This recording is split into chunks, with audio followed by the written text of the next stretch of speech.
Hello everyone and welcome back to another week of our Cybersecurity Executive Brief. I am Corey Wolf, Director of Offensive Security here at Risk360, and today is Wednesday, July 17th, 2024, which means that DEF CON and Black Hat are less than 3 weeks away. I will be there performing my duties as part of the core team as Red Team Village.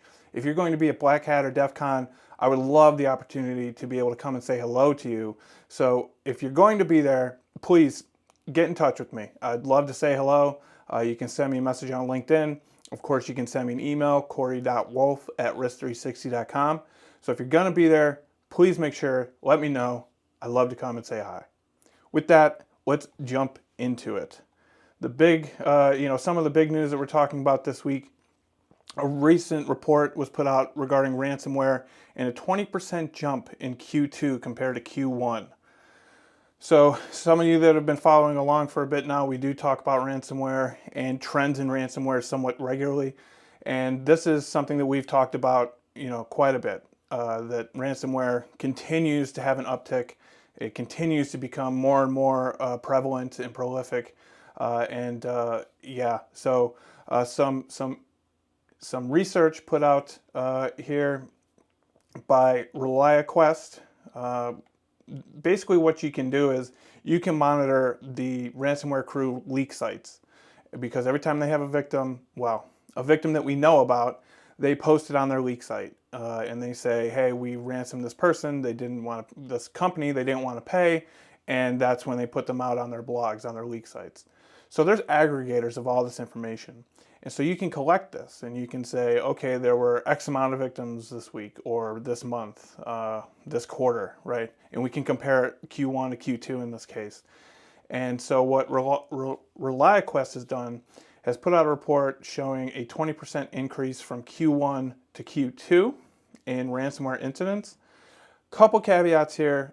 The one that Reliaquest does call out is LockBit. We've talked about LockBit quite a bit on our executive briefs. They've been known to repost old victims to make it look like they're active.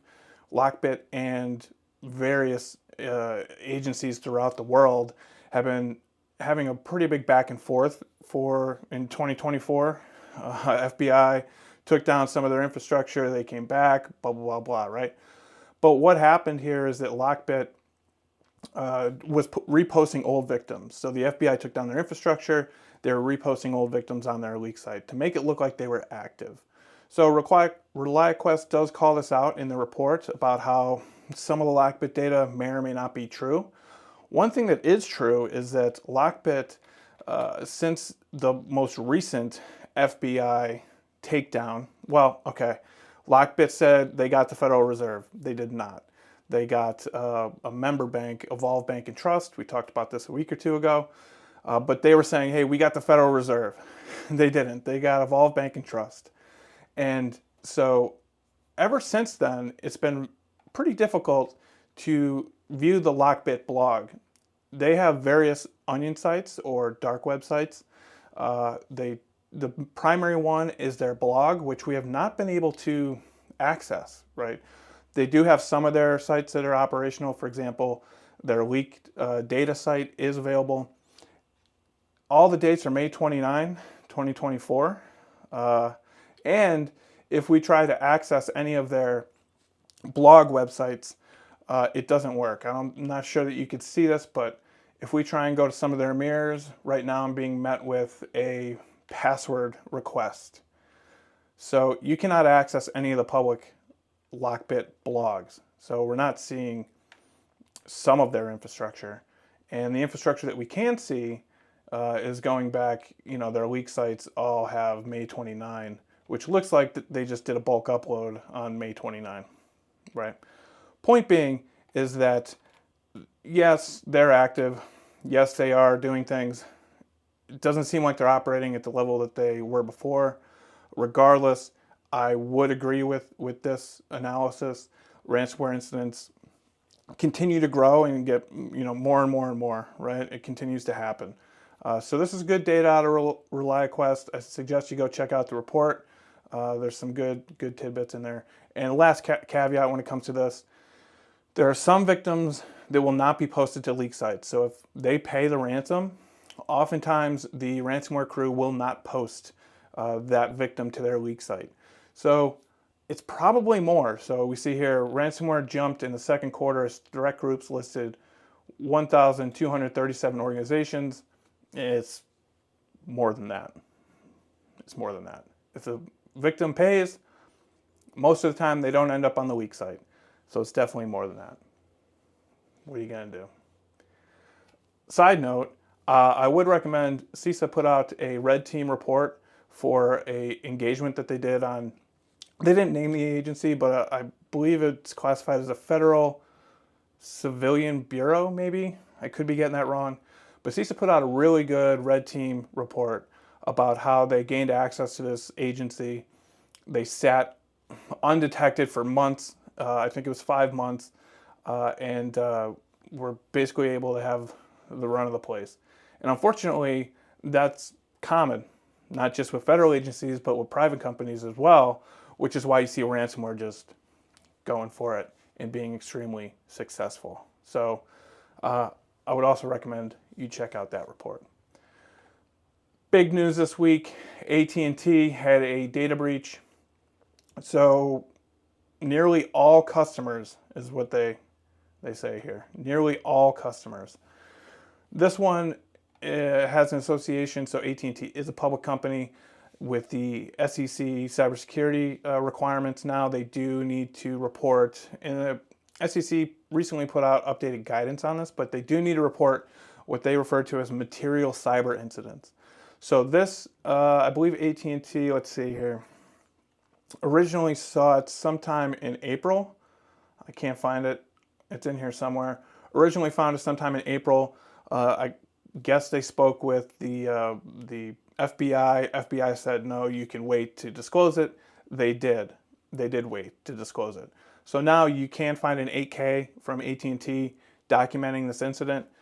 This is related to the Snowflake attacks, we'll say. We've talked about this in depth. At Risk 360, we put out an advisory when this first broke about how Snowflake instances were being targeted by threat actors. What happened was threat actors gained access to, who knows, hundreds of valid credentials to Snowflake instances via infostealers. So infostealers are exactly what they sound. They're a piece of malware that sits on a machine, gathers sensitive data, usernames, passwords, bank account numbers, all that kind of good stuff, all that sensitive data. And so what they did was they gathered a bunch of credentials, hundreds of credentials via the infostealers.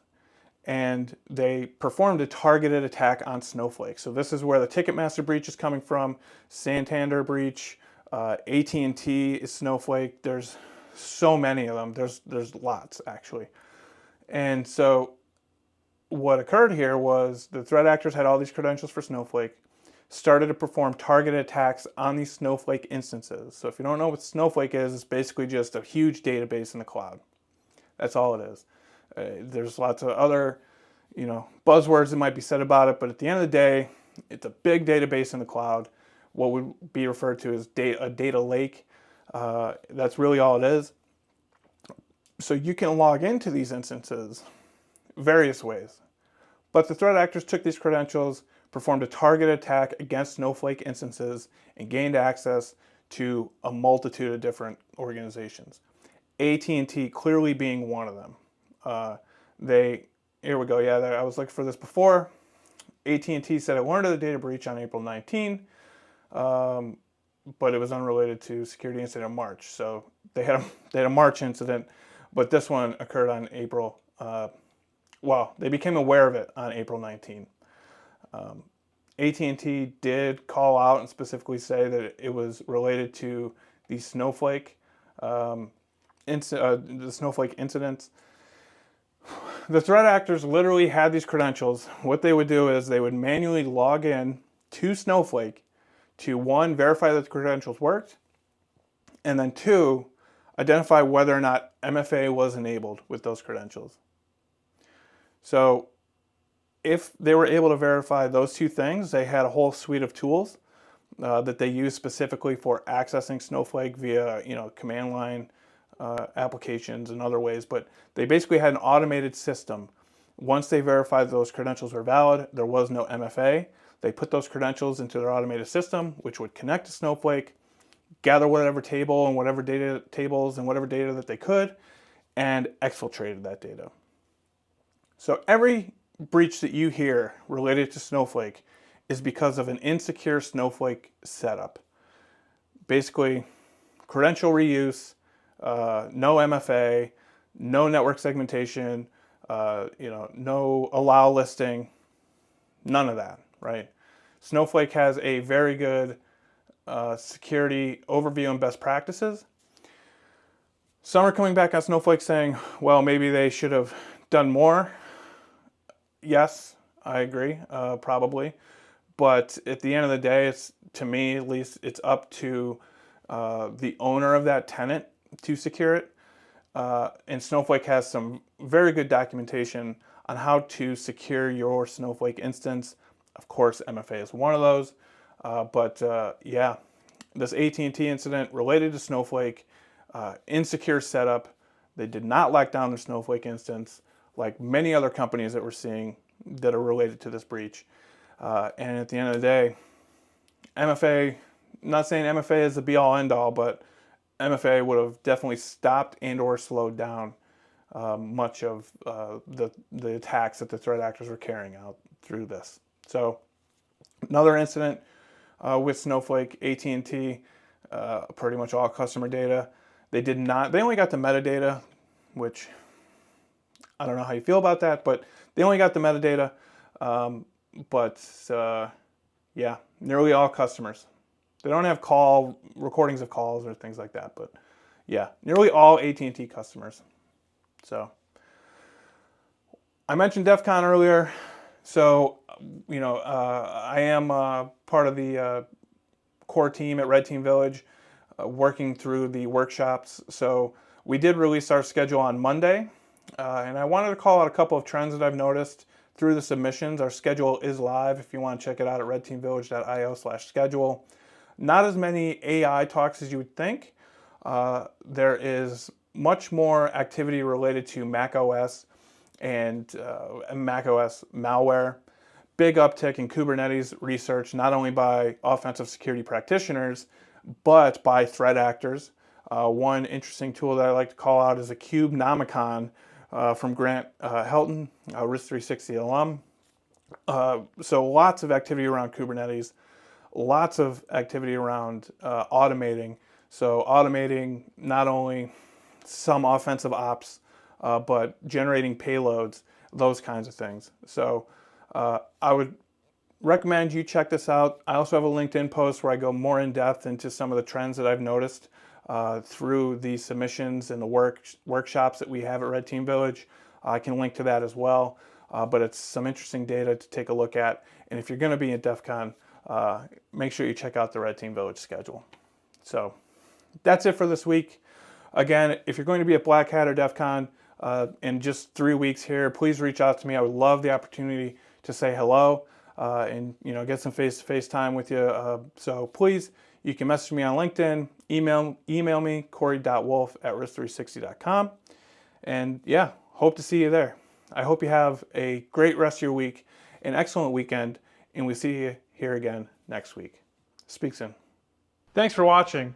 For more content like this, make sure to like and subscribe to us on YouTube, follow us on LinkedIn, and visit us at risk360.com to learn how we can help your business succeed.